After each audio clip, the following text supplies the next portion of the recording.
Tuesday, March 17th. Mark the calendar, boys, because we're not just getting an update, we're getting a complete tonal shift in the game. We're talking a quadruple thread of content that is going to change how you play, how you move, literally, how you see the battlefield. Leg 1? Well, that's Phase 2 of Season 2. New maps, new weapons, and the return of the two-wheeled kings. Dirt bikes are finally back. Leg 2? Well, that's the darkness mechanic. We're heading underground into Hagental Base where we fade to black, the lights go out, and the NVGs come on. Leg 3? Well, we got fixes. Patch 1220 is the laundry list a lot of you have been waiting for and screaming about. Netcode, hit reg, audio, and vehicle tuning. On the surface, it looks to be that DICE is finally putting in the work. And the fourth leg? Well, that's a personal one. March 17th marks exactly 1 year since I started this weird, bizarre YouTube journey with you lot.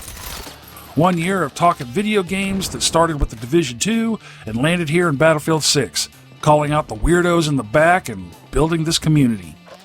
Content, fixes, St. Patty's Day, and an anniversary.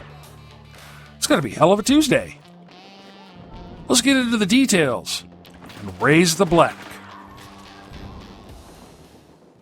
Feeling thunder rips the air, broken wings, but I don't care. Drag me down, but I won't obey.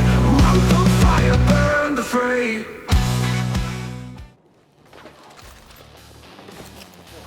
I think I've come a long way since March 17th, 2025.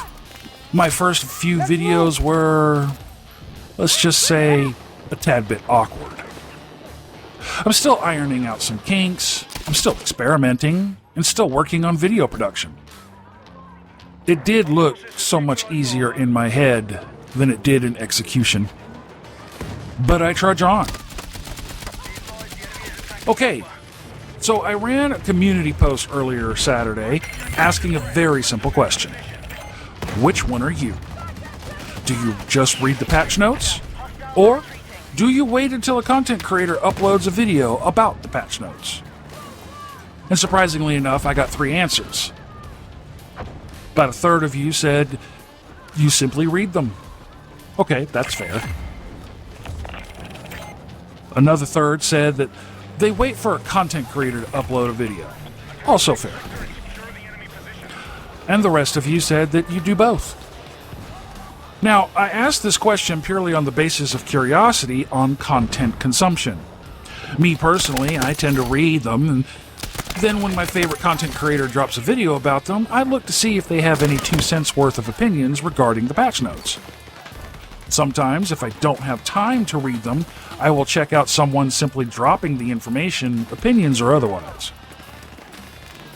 Anyway, I dropped the poll to see if my subs would have even any interest in watching my own drops on said patch notes. It seems that there were some interest, so I'll see where this goes. I cannot promise there would be colorful commentary each upload, but I will do my best to make them entertaining. Now, I was especially interested in this latest patch notes because Phase 2 of Season 2 drops tomorrow. Hopefully, I get my hands on the dirt bike. Was a tad disappointed I didn't get it when Season 2 dropped back in February 17th, but whatevs. I was looking forward to zooming around the map like we used to do in Battlefield 3 during the endgame expansion. But, if all goes well, I shall be running around on them on Tuesday. So, Phase 2 of Season 2, Nightfall, is scheduled to launch March 17th, St. Patrick's Day, one of my favorite holidays. This launch will also include the Game Update 1.2.2.0 patch. This update brings darkness mechanics to not only the multiplayer, but also RedSec. We're getting the new Hagental Base map, as well as limited time modes, a few new weapons, and vehicles.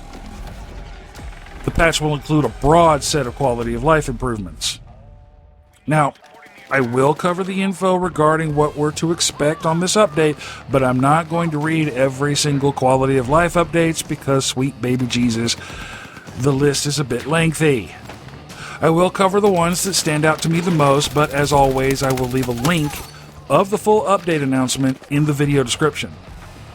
There's going to be screenshots here in the video, but because of the lengthy list, I'm just highlighting a few that stand out to me. If you want to go over the ones I don't mention, well, my hood rats, that's what the comment section is for.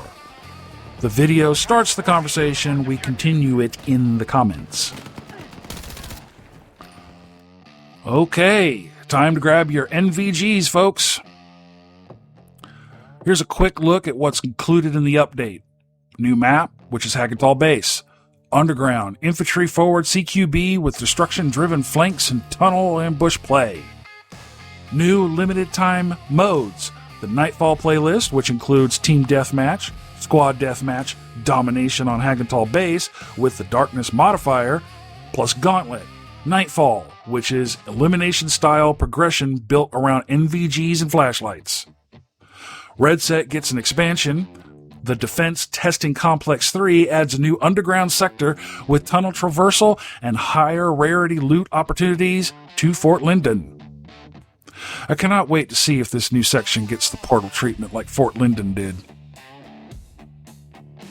We got new vehicles. We're getting the M1030M1 and the TMO 450 dirt bikes.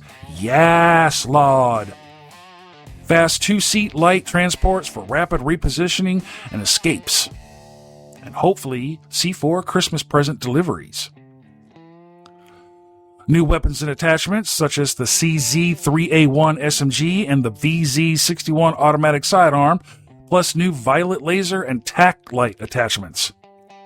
And a slew of improvements and quality of life like networking, the hit reg optimizations, vehicle handling updates, progression battle pass reliability pass, UI HUD cleanup, and audio upgrades. Now, as a side note, I do expect the networking hit reg optimizations to improve the overall gaming experience. However, I do not expect it to be a universal end-all be-all fix. Networking hit reg optimizations tend to layer with multiple updates until almost all the issues are resolved. That's generally how it works, kiddos. This is part of the it takes some time to completely resolve thing we've discussed before, whether they find it acceptable or not. We should see a drastic difference, but I suspect there will still be room for improvement. I'll say this again for the weirdos in the back. I don't have anywhere near the networking hit reg issues you keep trying to drive down my throat. This is a huge reason why I don't have the level of hate you have for this game. So far, the only time I've had an issue with this game was the menu tiles bug when the Winter Offensive dropped in Season 1, and the workaround did not offend me. Oh, and from March 17th to the 24th, Battlefield 6 will be free to play for players as a promo for new player interest in the game. I have already seen some, shall we say, unusual comments about the free-to-play promo announcement. This makes what, the second or third time EA dropped a free-to-play promo since the game launched? Seems pretty normal to me, as a lot of games drop free-to-play all the time. But I guess Battlefield 6 is this weird exception for conspiracy theory reasons as to why it's free-to-play this go-around. Fucking weirdos. Anyway, the update continues. Battlefield 6 Season 2, Nightfall, launches alongside Game Update 1220, introducing new content across Battlefield 6 and RedSec. On March 17th, at 0900 UTC, that's 5 a.m. East Coast time and 2 a.m. Pacific time for those of us in the States, players will be able to download the update with Season 2 Nightfall updates and challenges becoming available. At 12 o'clock UTC, that's 8 a.m. Eastern and 4 a.m. Pacific, All Battlefield 6 Season 2 Nightfall content goes live, including the new map, limited time modes, weapons, vehicles, RedSec expansion updates, and seasonal events.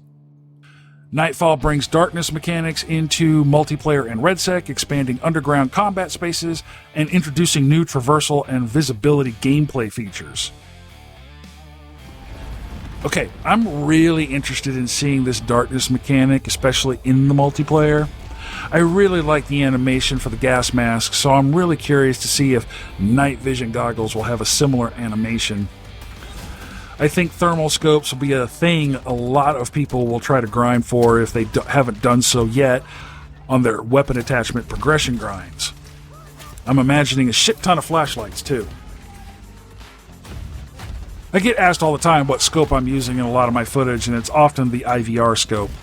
I use this a lot because I don't have those coked out eyeballs, and it seems to help me identify friend from foe a lot better with the background and everyone running around like they're on speed. I don't mess with the color settings too much for that immersion factor. I see a lot of videos and shorts where yellows, purples, and fuchsia are used to help players figure out who's who. I don't find it distracting or anything like that, but it does take me out of the immersion just a little bit. I do see the advantages it provides and how extremely helpful it is, so this is a personal taste for me. I'm sure if I changed the colors as I've seen in other videos, it would probably improve my overall experience, but seeing all those neon colors just isn't my personal preference. Okay, we're getting a little too far off the topic. Okay, new map and new limited time modes. New map, Hagental Base. Plunge beneath the surface and prepare for gripping underground close quarters combat. Blast through walls or cave-in ceilings to flank and ambush enemies lurking in the tunnels. Lurking. Hagental Base leans heavily on infantry-based squad tactics. Think about ambushes in the corridors and playing to each other's strength as you take control of this newly discovered base. Now, the new limited time modes. Nightfall brings in a new playlist where squads can compete in a mix of team deathmatch, squad deathmatch, and domination matches on Hagental Base. All matches will take place with Nightfall's darkness modifier active, where it cuts most of Hagental's lights out. Your survival during Nightfall depends on your ability to see through the dark, through night vision goggles, and using the environment to your benefit. Gauntlet Nightfall. Set within Hagental Base, this version of Gauntlet emphasizes darkness mechanics and elimination-style progression. Squads compete across intense underground rounds where flashlights and night vision goggles are essential to maintaining control and advancing through the ranks. Okay. This one caught my eye. Red Bull Super Moto. This is a RedSec limited-time event. Arriving later in Season 2, this high-speed gauntlet-style experience focuses on dirt bike racing. 8 players enter, competing across 3 knockout rounds. By the final stage, only 4 remain to battle for Red Bull in-game rewards in a fast-paced elimination showdown. Okay, so that's interesting to me, dirt bike racing. And later in Season 2. I wonder if that's the Phase 3 coming in April. I also wonder if it's going to be like Road Rash, my Buzz puppet from back in the day. 1996. What a time to be alive.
Anyway, the version of Road Rash I played was on the 3DO and had Soundgarden as the music.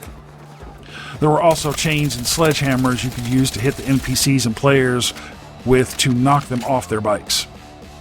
Was a load of fun. Anyway, I'm kind of down to see this dirt bike racing thing. It could be interesting. Secret complex unearthed at Fort Lyndon. Fort Lyndon expands with the addition of Defense Testing Complex 3, a newly accessible underground sector beneath the main battleground. This secret chemical testing facility introduces a network of tunnels that serve both as traversal routes and high-stakes close-quarter combat zones. The new sector features higher rarity loot opportunities, encouraging squads to push deeper underground and leveraging improved equipment to dominate the darkness. I'm curious how this plays out. This technically counts as a new map since it's an additional location, and again, would like to see how it goes into Portal. And no, you weirdos, I'm not saying that this officially counts as a new map for multiplayer. Calm the fuck down before you fall down. New vehicles.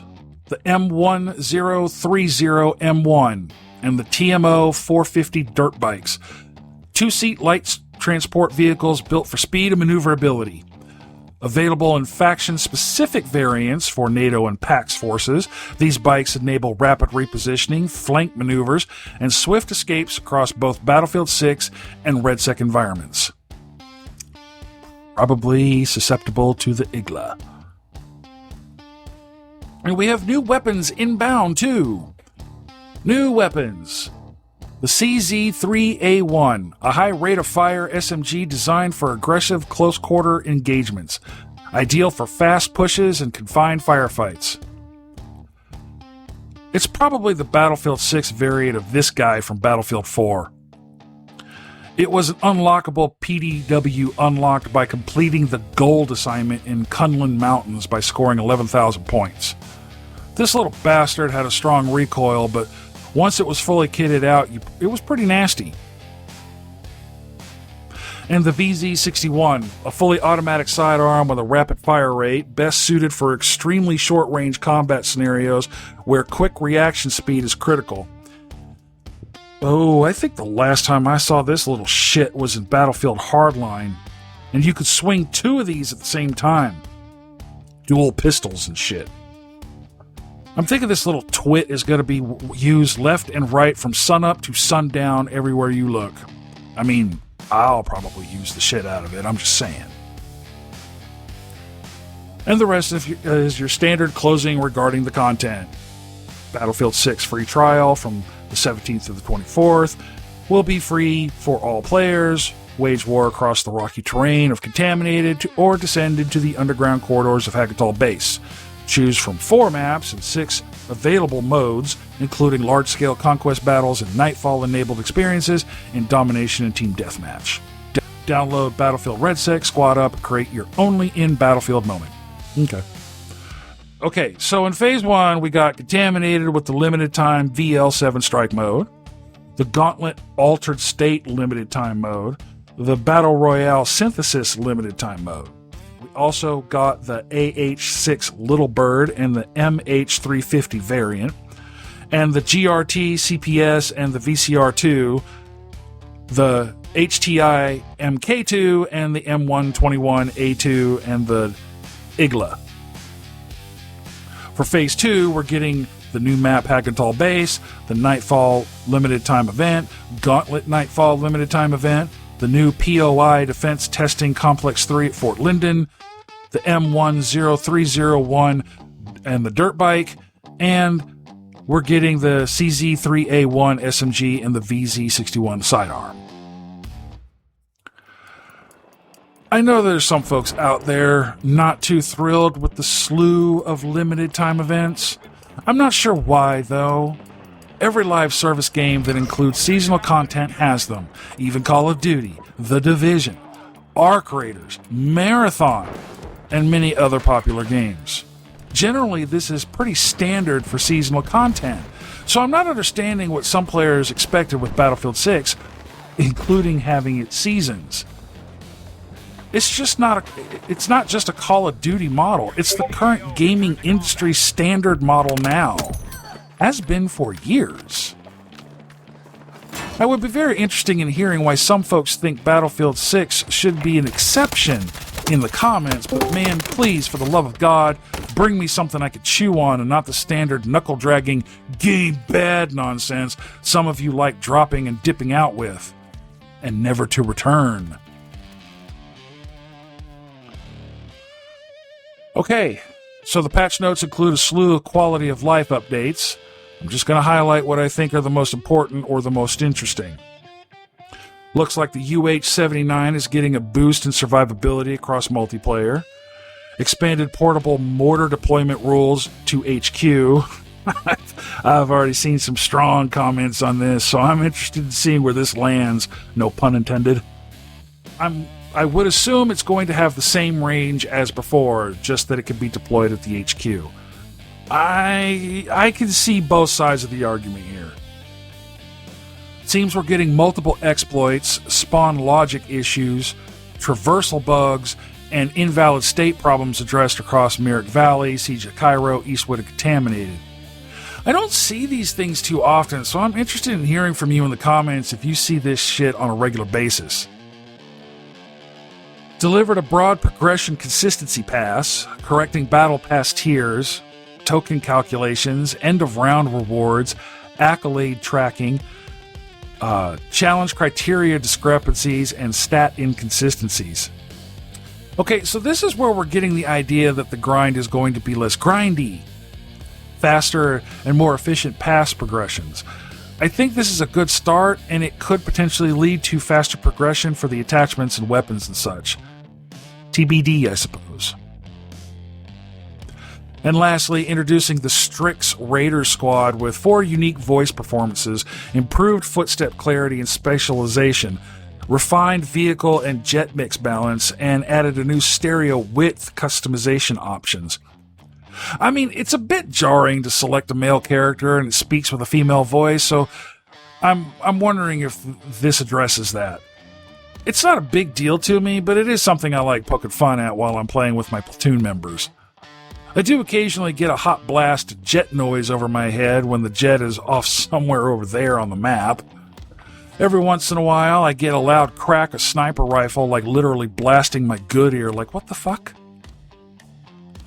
And the footstep thing, as I mentioned before, hasn't bothered me because of the level of tinnitus I have, but I do hope it improves the experiences for those not suffering from the constant ringing of freedom in your skulls.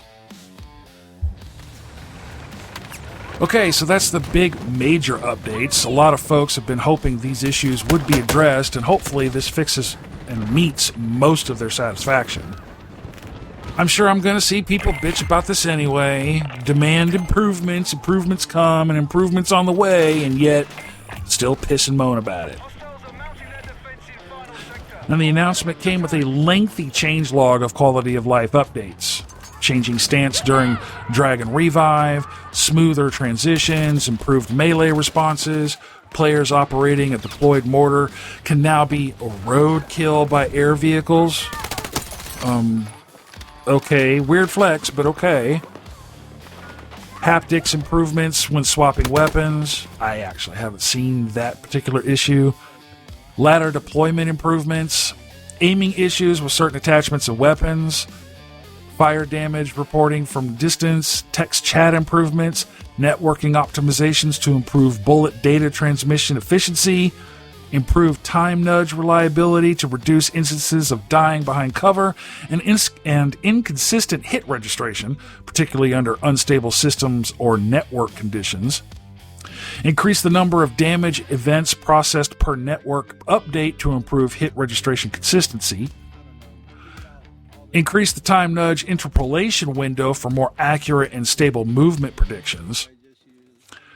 Updated the net graph to display valid server bullet rejection as red squares instead of crosses for clearer diagnosis. Guys, I swear to God, if you're still experiencing hit reg, fire up your net graph. Record it. Submit it. Cannot stress this enough. Some vehicle improvements, such as increased health to the UH-79 by 20% across all multiplayer modes, not including the Battle Royale. Improved helicopter landing stability. Restricted scout helicopter passengers from engineer rocket launchers. Hey, that's fucking funny. A slew of gadget improvements like anti-tank mines now despawn 180 seconds after their owner is eliminated. Oh, hell yeah. Portable mortars can now be deployed within HQ areas.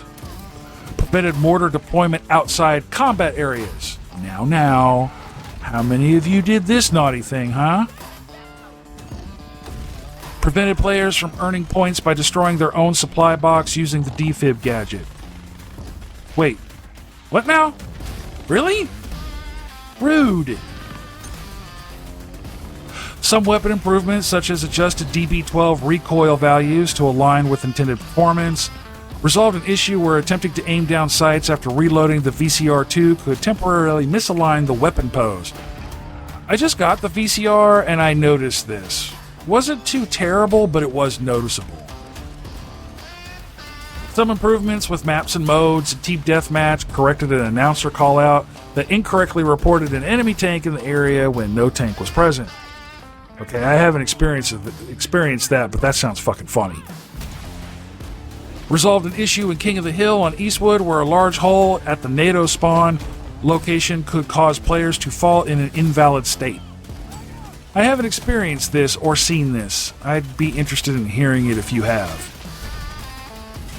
And some improvements to the overall progression in Jesus H. Christ and a long-ass list of UI improvements. Sorry, kids. Not the UI improvements you were hoping for, as it does on the screen. Settings are getting updated. Portal is getting a slew of updates. Hagatal is being added to SDK files. Sweet, sweet. Restored tickets per kill multiplier functionality for AI. Hells yes. Audio fixes and so much more. Good lord.